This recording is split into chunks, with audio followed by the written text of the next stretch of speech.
بسم الله الرحمن الرحيم إن الحمد لله نحمده ونستعينه ونستغفره ونعوذ بالله من شرور أنفسنا ومن سيئات أعمالنا من يهده الله فلا مضل له ومن يضلل فلا هادي له وأشهد أن لا إله إلا الله وحده لا شريك له وأشهد أن محمدا عبده ورسوله أما بعد.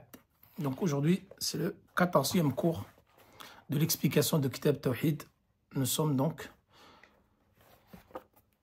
le vendredi 12 janvier. C'est le chapitre en plus 12 qui est Bab min ash-shirk al-isti'adhatu bi ghayrillah. Donc chapitre 12, rechercher la protection d'un autre Allah fait partie du polythéisme. Donc ici Cheikh Mohammed ibn Abdul Wahhab et continue d'expliquer le tawhid, l'unicité, en indiquant son contraire. Et nous avons dit qu'il y avait deux types de connaissance d'une chose. Soit en expliquant cette chose-là, comme le tawhid nous l'avons déjà expliqué, soit en expliquant son contraire. Et en connaissant son contraire, ça nous permet de connaître cette chose-là. Donc en connaissant anwa' al-shirk, les différents types de shirk, ça te permet de connaître ton tawhid. Et donc la chose dans laquelle il ne faut pas tomber, c'est ce shirk-là. Donc là, il continue de nous donner des exemples. Nous avons vu la semaine dernière qui était le vœu, al-nadhr, donc qui était divisé en deux catégories. Le vœu que tu fais pour Allah, qui est une adoration, et le vœu que tu fais pour autre qu'Allah, qui était du polythéisme majeur. Là, c'est la demande de protection. Donc si elle est faite pour Allah, c'est une adoration, et si elle est faite pour autre qu'Allah, c'est du polythéisme majeur. Et nous allons voir que dans certains cas, elle peut être un monothéisme mineur, et dans certains cas, avec des conditions, elle est carrément autorisée. Demander la protection de quelqu'un d'autre qu'Allah, mais avec des conditions, alors elle est autorisée. Et c'est ce que nous allons voir dans ce chapitre.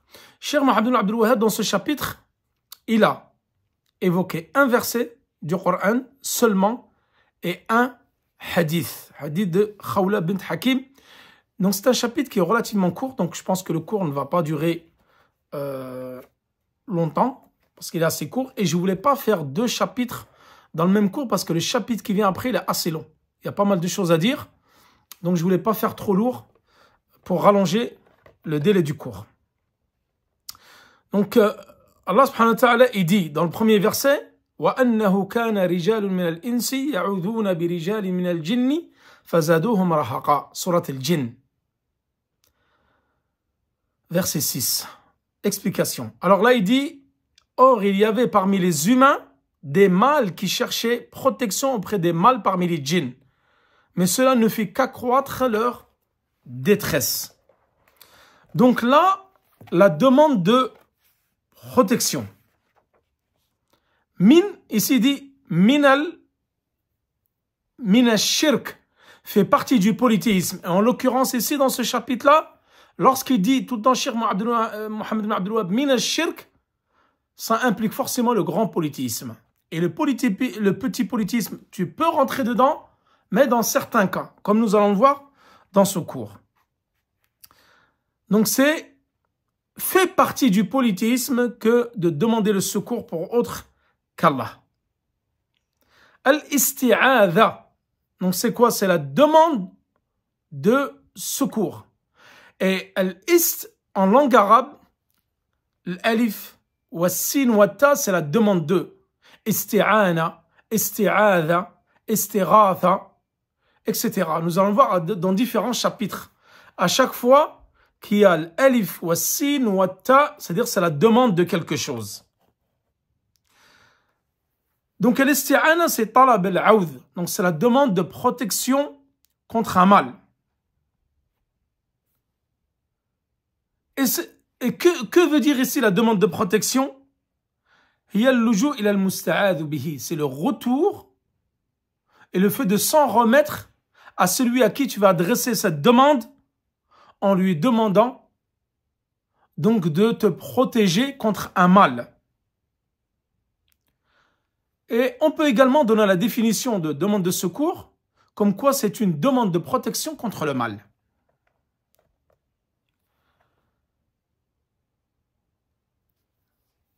Et comment peut-on dire que c'est une adoration? Donc, al-isti'adha, pourquoi on dit que c'est une adoration? Pour deux raisons. Donc, tout d'abord, al-isti'adha billah, la demande de protection pour Allah, c'est du monothéisme et c'est une adoration. Et ça par rapport à 2 points. Le fait de dire que c'est une adoration, 2 points. C'est que Allah subhanahu wa ta'ala, dans son livre et dans différents récits prophétiques, il fait mention de la demande de secours auprès de lui. Qu'est-ce qu'il dit dans Surat al-Falaq? Qul a'udhu bi rabbil falaq. Et il dit également Qul a'udhu bi rabbin nas. Qul a'udhu, demande la protection. Donc si Allah subhanahu wa ta'ala il ordonne une chose, et les savants disent que Allah subhanahu wa ta'ala n'ordonne que ce qu'il aime. Et rappelez-vous, nous avons vu que l'adoration c'était quoi? Ism jami'. Comme l'a défini Cheikh al-Islam ibn Taymiyyah, que c'était la meilleure définition qui a été donnée parmi les gens de science, Ism jami'. C'est-à-dire c'est un nom qui regroupe kullu ma yuhibbuhu Allah wa yardah. Tout ce que Allah subhanahu wa ta'ala englobe, tout ce que Allah aime et agrée. Donc c'est un nom commun qui regroupe tout ce que Allah aime et agrée. Parmi les actes et les paroles cachés et apparents. Donc là, à partir du moment qu'Allah subhanahu wa ta'ala a ordonné une chose, c'est qu'il aime cette chose. Et s'il aime cette chose, alors c'est une adoration. Donc voilà, ça c'est déjà le premier point. Dans une autre sourate également, surat Al-A'raf, fasta'id billah, demande la protection auprès de ton Seigneur. Donc si tu demandes une chose à Allah subhanahu wa ta'ala, alors que sache que ceci est une adoration. Et Allah subhanahu wa ta'ala n'ordonne une chose au niveau de la législation que si elle est aimée par Allah subhanahu wa ta'ala. Et si Allah une chose, il l'aime et l'agrée, alors c'est une adoration pour ses serviteurs. Vous avez compris? Deuxième point qui vient conforter le fait que c'est une adoration. La demande ici de protection, elle englobe donc une demande et une invocation. Car lorsque tu demandes une chose à quelqu'un qui est au-dessus de toi, alors on dit que ceci est une invocation. Et donc là, dans la demande, tu as l'invocation. Dans la demande de protection, tu as l'invocation et la demande. Et le fait que ce soit une invocation et une demande, alors cela veut dire que c'est une catégorie parmi les catégories de ad-du'a, l'invocation. C'est-à-dire que la demande de protection fait partie des catégories de l'invocation. Et nous avons vu que l'invocation, c'était le cœur même de l'adoration. Comme nous l'avons vu dans l'Usul al-Thalatha, et nous l'avons vu même dans les chapitres précédents, ad-du'a huwa al-ibada. C'est-à-dire l'invocation, c'est l'essence même de l'adoration. Et le fait de demander une chose, donc là il y a une question, il y a une demande par rapport à l'être suprême, par Allah subhanahu wa ta'ala, donc elle englobe forcément une dua qui est une invocation. Donc le fait que la demande de secours est une invocation, est une adoration, elle comprend une invocation, pardon, et donc c'est une adoration, alors le fait de la faire pour autre qu'Allah, c'est du shirk al-akbar. Ça c'est une qaïda, une règle, retenez-la à chaque fois. Tout ce qui a été prouvé que c'est une adoration, alors le fait de le faire pour autre Allah, c'est du politisme. Kullu ma thabata annahu ibada fasarfuhu li ghayri Allah shirkun akbar. Donc tout ce qu'on a prouvé que cet acte-là, cette parole-là, c'est une adoration, alors le fait de le faire pour autre Allah est du politisme majeur. La demande de secours pour autre qu'Allah, à l'origine, c'est du politisme majeur. Mais il peut être du politisme mineur, comme nous allons le voir, et ça peut être permis dans certains cas, sous condition. Donc, la demande de secours pour autre qu'Allah, c'est un politisme ou une association majeure, du grand politisme. C'est-à-dire, le fait que tu vas demander secours de façon cachée, mais avec ton cœur. Ton cœur, il est rattaché à quelqu'un, un wali, un djinn, un mort, etc. Et tu vas lui demander secours, même sans l'avoir prononcé, de façon apparente. Ton cœur est rattaché à cette personne-là. Alors, ça, c'est du grand polythéisme. Que le fait de demander secours à autre qu'Allah de façon apparente à quelqu'un qui est absent. Et tu rattaches ton cœur à cela. Le fait de demander, par exemple, la demande de protection auprès des morts, auprès du wali, auprès des djinns, comme nous allons le voir ici dans le chapitre. Tout cela rentre dans le polythéisme majeur. Par exemple, autre situation, le fait que cette personne-là va demander à quelqu'un qui est absent, c'est-à-dire un wali mais dans un autre pays, et va lui demander la demande de secours, de protection. Là également, ça rentre dans le polythéisme majeur, car cette personne-là n'a pas la capacité à pouvoir le secourir et le protéger. Également, le fait de demander secours et protection à autre qu'Allah, ce que seulement Allah est en capacité de le faire.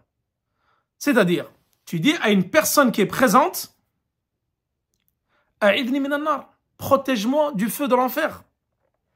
A'udhu bika minan nar, je demande ta protection contre l'enfer. Cette personne, elle est présente. Tu lui as demandé donc la protection à autre qu'Allah. Tu as demandé à cette personne-là, mais cette personne-là n'est pas capable de te protéger contre les flammes de l'enfer. Donc là, tu es rentré dans le polythéisme majeur. Nous allons voir une autre situation où la demande de secours, de protection, fait partie du polythéisme mineur et non plus majeur. Donc c'est le degré juste en dessous. Que ton cœur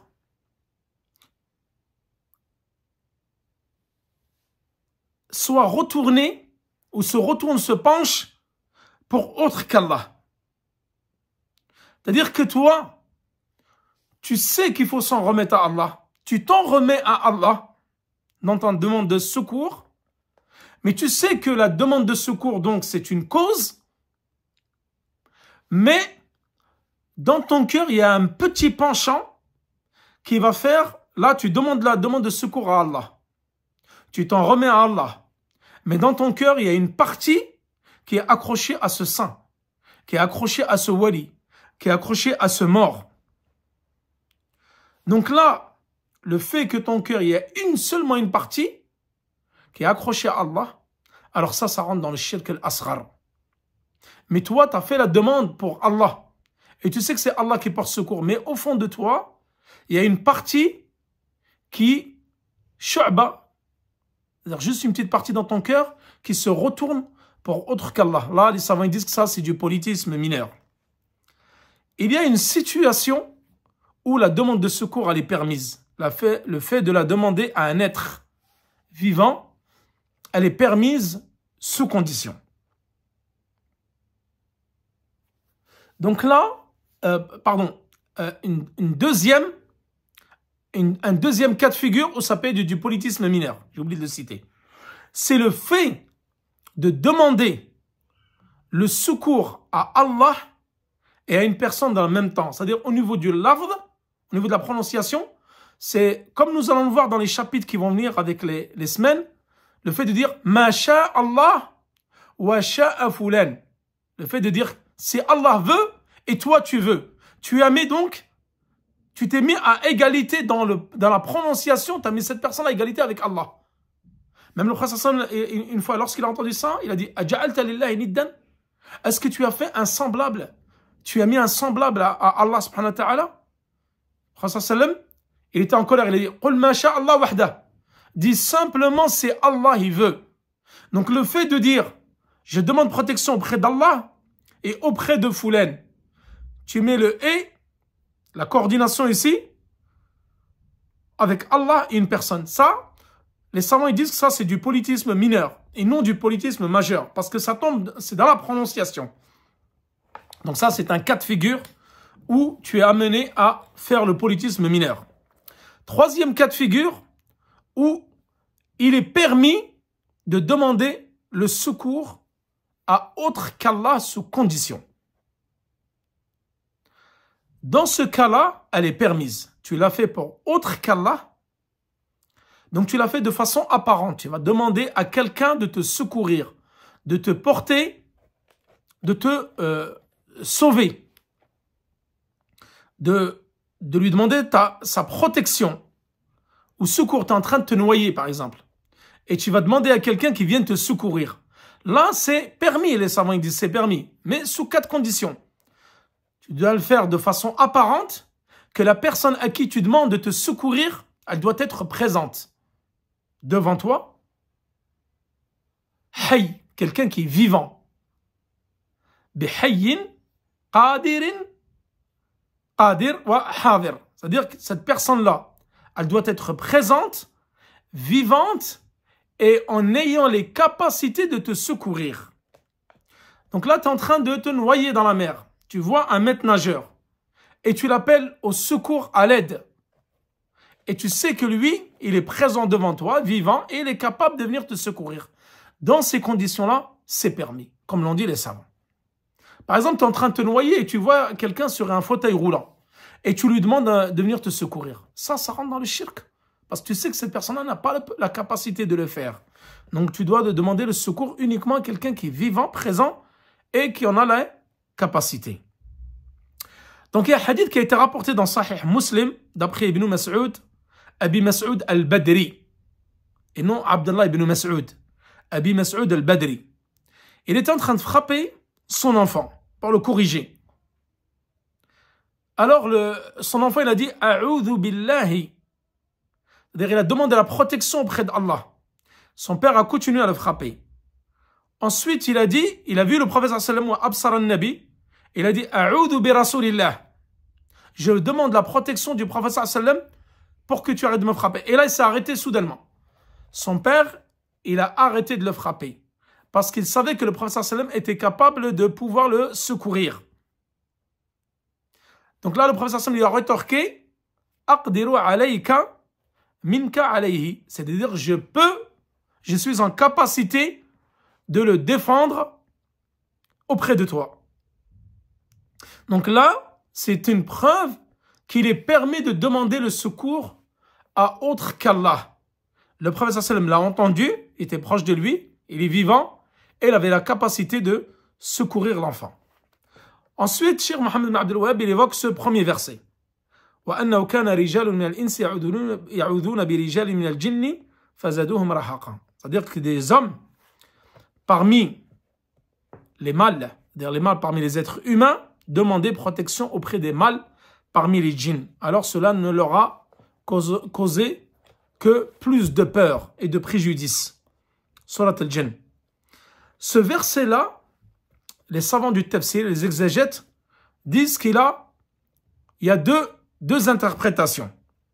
فَزَادُوهُمْ رَهَقًا معناتها زاد الجن الإنس رهقا, c'est-à-dire que les djinns ont rajouté aux humains, donc parmi les mâles parmi les humains, plus de peur. Les djinns ont donné plus de peur aux êtres humains. Parce que ce verset-là, يحتمل معنيين, comme ils ont dit les savants. Donc ça peut être interprété de deux façons.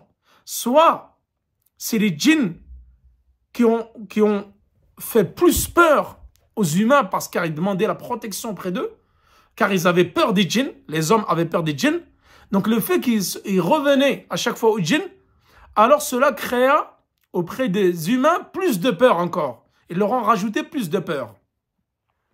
Mais d'autres disent, savants, c'est-à-dire que les humains, c'est eux qui ont rajouté au djinn rahaqa. Et là, ça a deux significations.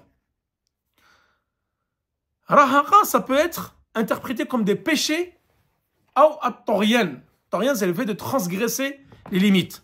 Donc, dans un cas, quand ça concerne les humains, ça va être la peur, un rajout de la peur. Mais quand ça va concerner les djinns, c'est-à-dire les humains ont rajouté aux djinns plus de péchés et plus de transgressions au niveau des limites.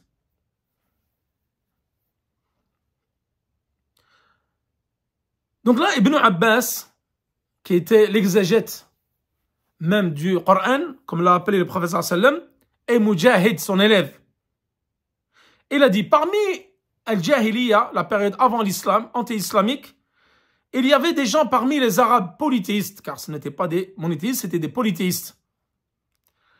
Ils demandaient la protection et le secours auprès des djinns. Donc lorsque l'un parmi eux passait dans un wad, donc c'était une vallée entre deux montagnes, où il y avait souvent de l'eau qui coulait, ils avaient peur. Donc ils étaient dans un endroit isolé, ils avaient peur des cours d'eau. Surtout quand c'était le soir. Alors ils demandaient la protection et le secours auprès des djinns. Contre les méchants ou les mauvais de leur tribu. C'est-à-dire, pourquoi ils demandaient secours auprès des djinns? Car ils pensaient que les djinns avaient une force et ils pouvaient les protéger contre les gens qui pouvaient leur causer du tort parmi leur peuple. Donc ça, c'est l'avis rapporté par Abdullah ibn Abbas et Mujahid. Donc lorsque les djinns, ils ont vu que les humains avaient peur d'eux et que dans la situation de peur, ils venaient demander à les protéger et les secourir, alors zaduhum rahaqa. Les djinns leur ont fait plus peur encore. Donc les humains avaient encore plus peur des djinns. Et donc ils revenaient encore plus vers eux pour leur demander secours. Donc ça, c'est une uquba d'Allah subhanahu wa ta'ala. C'est un châtiment d'Allah subhanahu wa ta'ala dans le fait d'avoir demandé secours à autre qu'Allah. Alors Allah, en contrepartie, va te faire peur plus des djinns que ce n'était le cas avant, car tu n'as pas demandé la protection auprès de lui. Deuxième avis, parmi les exégètes, qui disent Anna al-ins, c'est-à-dire c'est les humains qui ont rajouté au djinn rahaqa. Et rahaqa, donc il a deux significations, comme je l'ai dit. C'est les djinns qui rajoutent de la peur aux hommes, donc ça veut dire le mot peur, rahaqa. Mais si c'est les humains qui rajoutent ça aux djinns, alors ici ça veut dire al-ithm, le péché et la transgression. Donc il y a pas de salaf, certains pieux prédécesseurs, ils disaient que comment a commencé la demande de protection auprès des djinns? Ils disent cela a commencé auprès des Arabes qui vivaient au Yémen, bien avant l'avènement de l'islam. Min Bani Hanifa. Bani Hanifa, c'était une tribu au Yémen. Dès qu'ils avaient peur de quelque chose, alors ils demandent la protection et le secours auprès des djinns. Ensuite, cela s'est répandu dans toutes les tribus et au niveau de toute la péninsule arabique avant l'avènement de l'islam. Ensuite, Cheikh Mohammed ibn Abdul Wahhab, il ramène un hadith de Khawla bint Hakim qui dit qu'Allah l'agrée.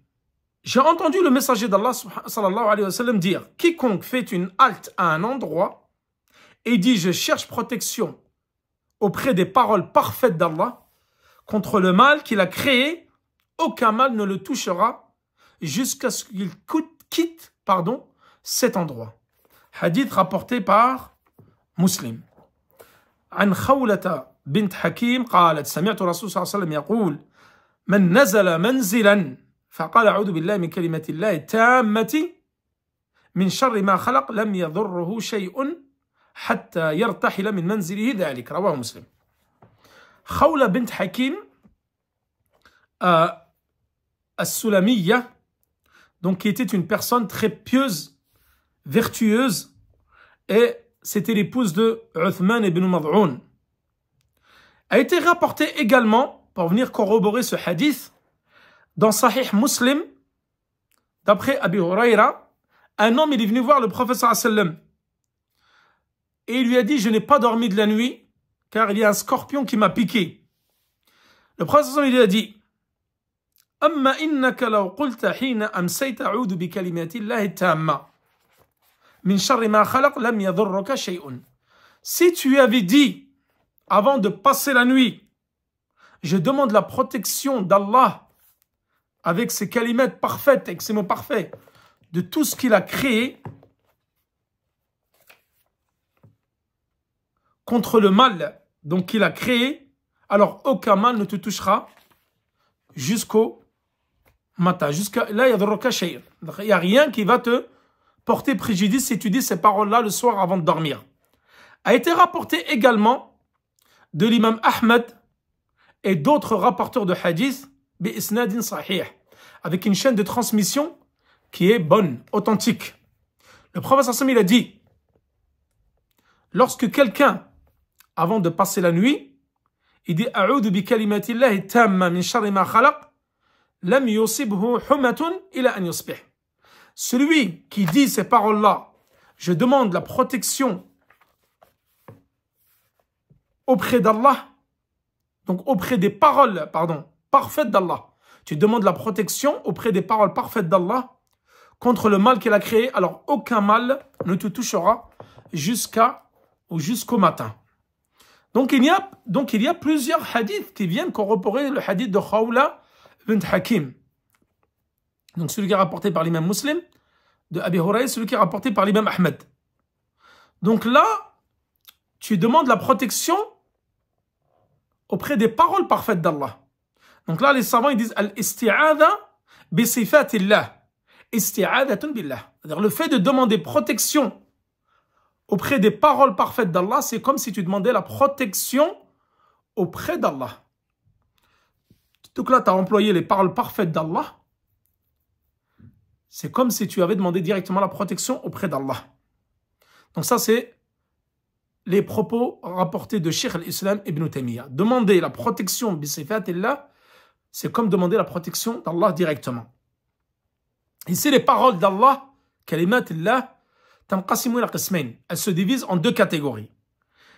Kalimat, les paroles légiférées, kalimat shar'iyya, wa kalimat kawniyya, et les paroles universelles. Donc les paroles légiférées, vous les connaissez, c'est al-wahi, donc c'est la révélation. Qu'est-ce que Allah subhanahu wa ta'ala a descendu parmi ces paroles sur ses prophètes. Al-Qur'an sur le prophète sallallahu alayhi wa sallam, Al-Injil sur Isa, Al-Tawrat sur Moussa et Waz-Zabour. Donc, toutes les révélations qui ont été faites par Allah subhanahu wa ta'ala à ses messagers, ça c'est ce qu'on appelle al-kalimat al-shar'iyya. Ce sont les paroles légiférées. Mais il y a des kalimats, des termes ou des paroles qui sont universelles. Nous avons vu, rappelez-vous, c'est comme le décret. Le décret universel et le décret légiféré.